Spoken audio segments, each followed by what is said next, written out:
In two previous videos, we talked about different ways of defining the 6 trig functions. The first method used right triangles, and the second one used x, y, and radius values from an angle drawn on axes. The third and final method may feel like the strangest one, but it has some advantages. To start, imagine that we were going to use the x, y radius definition we already know, but I'm going to require the radius to be 1. The trig definitions are the same, but with r equal to 1, some of them simplify.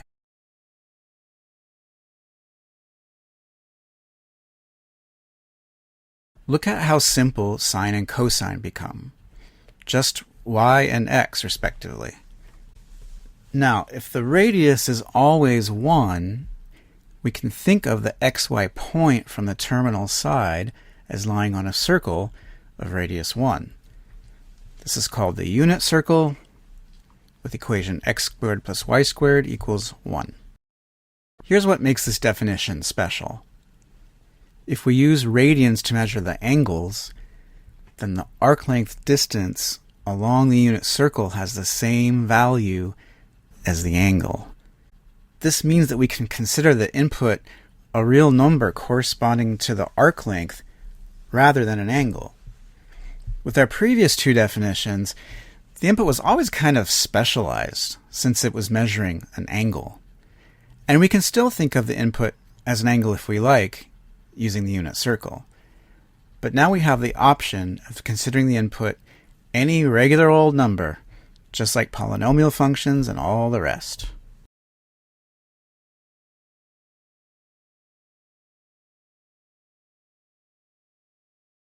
With this in mind, here's how the unit circle definition works. Input a number, any number you like. Start at the point 1, 0 on the unit circle. Travel an arc length distance corresponding to your input number. Go counterclockwise for a positive input, clockwise for a negative one, and then determine the coordinates of the point you arrive at. The x value is the cosine, the y value is the sine. And if you want tangent, it's y divided by x. Take the reciprocals of those three, and you get the remaining 3 trig function values.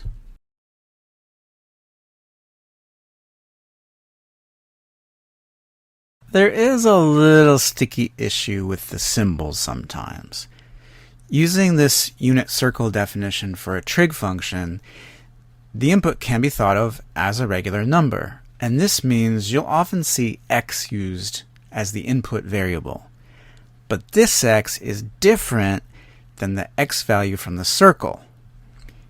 If you see something written like cosine x equals a half, it means that the input x was the arc length distance around the circle, and the output, a half, was the x value from the point on the circle. It isn't easy figuring out the exact coordinates of most of those xy points on the circle. Unless you're at a point where the circle intersects the x or y axis, none of them are nice. For instance, you'll learn that the point on the circle corresponding to an arc length distance of pi over 3 is 1/2, root 3 over 2. And that's one of the nicer ones. This tells us that the cosine of pi over 3 is 1/2, and the sine is root 3 over 2. If you understand this connection between points on the circle and cosine and sine values, you can use a calculator to estimate the coordinates of points along the circle.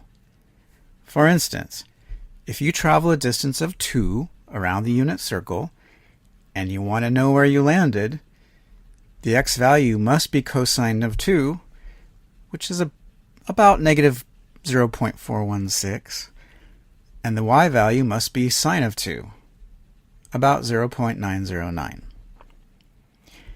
If your numbers aren't the same numbers I'm getting, Make sure your calculator is in radian mode when you compute these.